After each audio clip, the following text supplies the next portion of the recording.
जय श्री रामकृष्णा, जय माँ शारदा। आज की इस वीडियो में हम एक बहुत ही इम्पोर्टेंट विषय पर चर्चा करेंगे। इस वीडियो को अंत तक ज़रूर देखिए। आज का विषय है कि हम एक साधक हैं, हम साधना में आगे बढ़ना चाहते हैं और कौन सी वो बातें हैं, कौन सी वो इम्पॉर्टेंट चीज़ें हैं जिनका ध्यान हमें रखना चाहिए, जिससे कि हम अपनी साधना को, हम अपनी उपासना को अच्छे से कर सकें।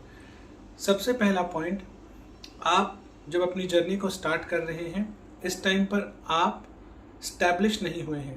इस टाइम पे आपका नाम जब परिपक्व नहीं हुआ है और अभी शुरुआती दौर में ही है, तो इस टाइम पे सत्संग से ज़्यादा जो कुसंग है वो आपके ऊपर ज़्यादा प्रभाव डालेगा।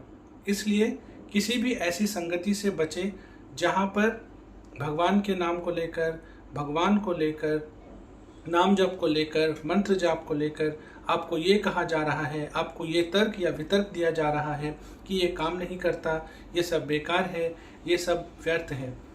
ऐसा चीज़ अगर आप स्टार्टिंग डेज में ही सुनेंगे, जब आप पूरी तरीके से रेडी नहीं हैं, जब आप चीज़ों को सीख रहे हैं, तो ना सिर्फ जो लोग वो कह रहे हैं वो खुद इस रास्ते पर तो चल नहीं रहे हैं, और साथ ही साथ जब आप उनसे ये चीज़ें सुनेंगे वो आपको भी बहुत अधिक नेगेटिवली इम्पैक्ट करेंगे, आपको भी प्रभावित करेंगे। हो सकता है उनकी संगति में रहकर आपका मन जो है, जो आपका विश्वास है, वो डगमगा जाए। दूसरी चीज़, जब आप साधना कर रहे हैं और आप जीभ से नाम जप कर रहे हैं, तो आप एक चलते फिरते तीर्थ के समान हैं। जी हाँ, आप एक तीर्थ के समान हैं जब आप नाम जप कर रहे हैं और आपके टंग के, आपकी जीवा के फ्रंट जो पार्ट है उससे जब नाम जप चल रहा है, तो आप एक बहुत ही पवित्र स्टेट में हैं। अब जब आप नाम जप करते हैं तो ऐसा नहीं है कि आपका ध्यान कभी लगता ही नहीं है या आपको फोकस नहीं होता है। हाँ, ये ज़रूर होता है कि कुछ टाइम के लिए आपका फोकस लगता है, फिर वो हट जाता है, फिर वो और चीज़ों में लगता है, फिर वापस से वो नाम जप में आ जाता है, फिर वो कुछ और चीज़ों में लगता है। मतलब आपका फोकस लगता है, हटता है, फिर लगता है, फिर हटता है। तो स्टार्टिंग के कुछ दिनों में आपको एक चीज़ का विशेष ध्यान रखना है कि नाम जप में बहुत गैप ना हो जाए।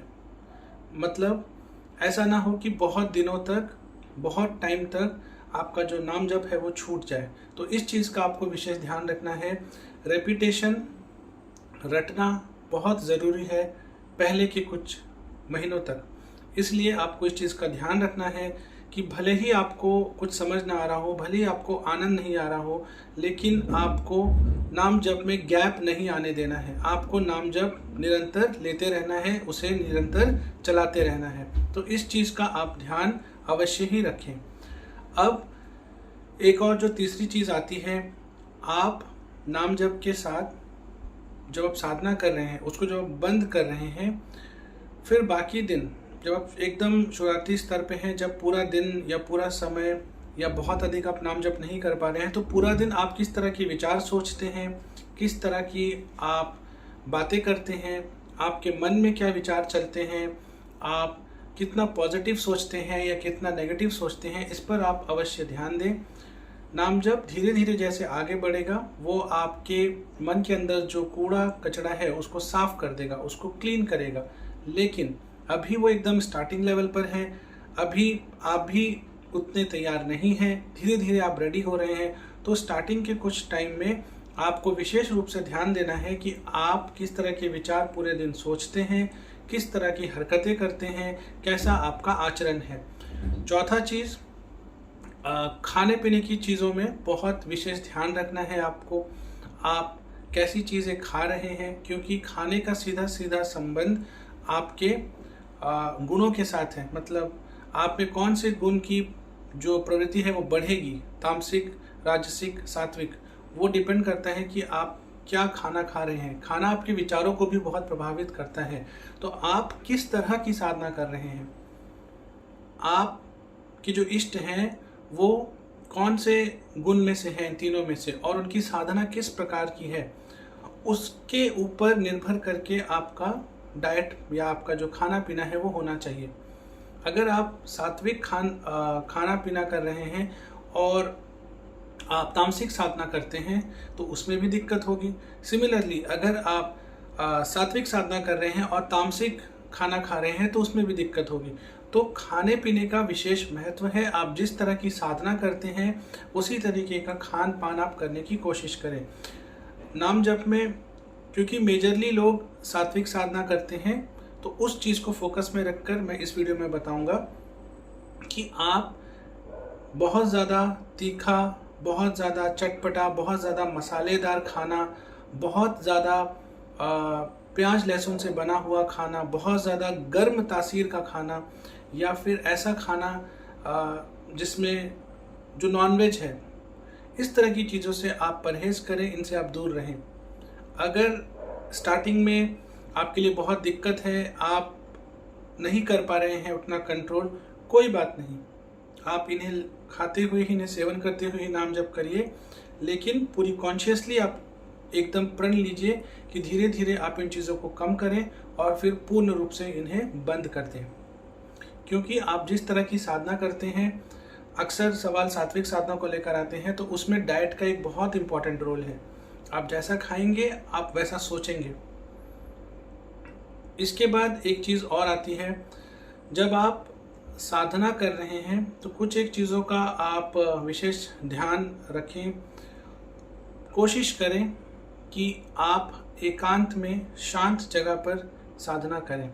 अगर आप घर में साधना कर रहे हैं, किसी ऐसी जगह पर बैठें जहां बहुत ज़्यादा शोरगुल हल्ला ना हो, साफ़ सुथरी जगह पर बैठें, शांत माहौल में बैठें, और हो सके तो आप फ्रेश कपड़ों में, धुले हुए साफ़ सुथरे कपड़ों में बैठें। जब आप इस तरह के वस्त्र पहनते हैं जो साफ़ सुथरे धुले हुए हैं, उनकी ऊर्जा बहुत ही पॉजिटिव होती है। ऐसे ड्रेस को पहन के साधना करने में भी आपको मन लगता है, आप जुड़ पाते हैं अपने अंदर। इसके साथ साथ आपको एक चीज़ का ध्यान रखना है, अगर संभव है तो आप धीरे धीरे सुबह, या तो सुबह के टाइम ब्रह्मचर्य मेंटेन करते हुए साधना करें। जो ब्रह्म मुहूर्त का समय है, अगर आप उसमें साधना कर रहे हैं तो बीच बीच में आप एक संकल्प ले लीजिए अपने साधना में कि मैं 11 दिन या 21 दिन ब्रह्मचर्य का पालन करूंगा। अगर आप विवाहित हैं तो उस केस में भी आप बीच बीच में ये संकल्प लीजिए कि ठीक है, अगर मैं बहुत लंबे स्पेल्स नहीं रख सकता सेलिबेसी के, बहुत लंबा मैं ब्रह्मचर्य मेंटेन नहीं कर सकता, तो 11 या 21 दिन की आप ब्रह्मचर्य का आप एक प्रण लीजिए बीच बीच में, और सुबह के टाइम, ब्रह्म मुहूर्त के टाइम, या फिर रात के टाइम एकांत शांत में आप साधना करिए। ये दोनों जो टाइम जोन्स हैं, एकदम अर्ली मॉर्निंग और लेट नाइट, इनमें साधना में आप बहुत गहराई में जा सकते हैं।